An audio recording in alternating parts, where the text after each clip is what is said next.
Guys think that electric vehicles are the future? Go ahead, raise your hand. All right, that's about what I expected. 40% of you, according to our class survey, said you wanted to go to as far as banning gasoline vehicles in the near future.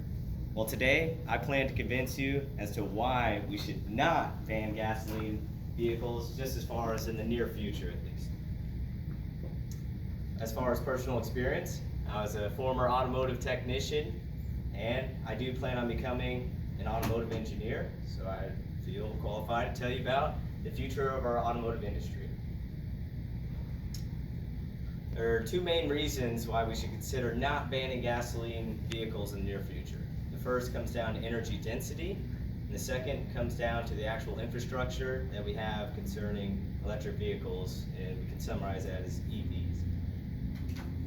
So first, we'll be going over energy density. According to the University of Washington, there are 265 watt-hours per kilogram of the best lithium-ion batteries today, whereas according to TraderJoes.net, there are 19,000 British thermal units per pound of gasoline, but you might be saying, well, the units, they're not the same, and you're right. So I went ahead and I actually ran the calculations, and if we can see, my units canceled out. And when I found when I compared them, I was shocked.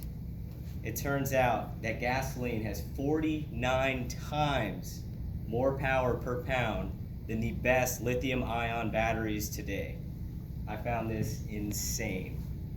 But what does this translate to in actual automobiles? Well, what this means is that we need heavier cars. Here's a typical gasoline Ford Escape weighing in at 3,300 pounds. There's a Tesla Model X about the same size. It's 5,400 pounds. So what if our cars weigh more? Well, what this means, they're going to be less efficient. Think if I told you to run a mile. That's already hard enough, isn't it? But what if I tied a ball and chain that weighed 600 pounds to you and told you to run that same mile? That's going to be a lot harder. This is because they're using more energy to accomplish that same distance. So that's why I'm saying it's going to be less efficient. Another thing this is very important for is our actual trucking industry. They actually limit how much semi-trucks are allowed to weigh with their trailers, and because of the battery's heavier weight, what this means is that the semi-trucks are going to have to weigh a lot more, so more of the weight's going to be the semi-truck itself, so they're not going to be able to carry as much because they're limited to 80,000 pounds. So if the truck weighs 5,000 pounds, it loads 75,000 pounds, that's good, but with the batteries, the truck's going to be more like 40,000 pounds, and they're only going to be a haul 40,000 pounds. So that means we're going to have to run more semi-trucks to transport the same amount of goods, and that's going to drive up the cost of our goods.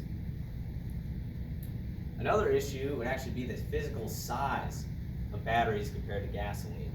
This is a Tesla battery pack that's equivalent to 3 gallons of gas. Over here we see there's an entire car, and it's dang near the size of the car. I mean, this is a big deal. What does this translate to? Well, you're going to have less leg room because you're going to have to accommodate more space for the battery packs, and as well as there's going to be less cargo room in your cars. But you might say, well, why don't we just make bigger cars? Well, you're right. But if we make the cars bigger, there's going to be more aerodynamic drag. Because you think about it, there's more surface area pushing against the wind. So this is going to decrease our aerodynamics. It's going to take more energy to accomplish the same work. That's going to be higher energy cost. The next main reason we should not consider banning gasoline automobiles is due to the infrastructure.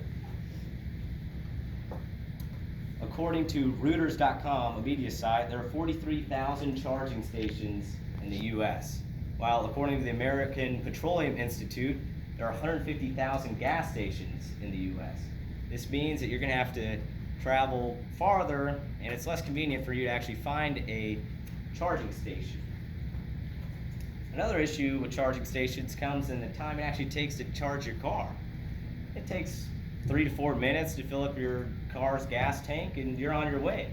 When you think about it, you're on a road trip, you just want to get to your destination. But with an electric car, it's going to take time to actually charge your car. According to Jaguar, the actual car manufacturer Jaguar, the fastest they can charge is 0 to 80%, and this is a low range battery car.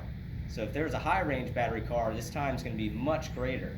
So that's 0 to 80% in 45 minutes. The reason I don't say 0 to 100% is because that last 20%, they actually double the charging time, so that way they can save your batteries. So it's the time savings.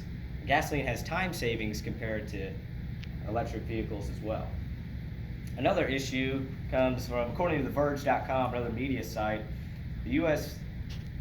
is expected to make less than half of the lithium-ion batteries for our future cars.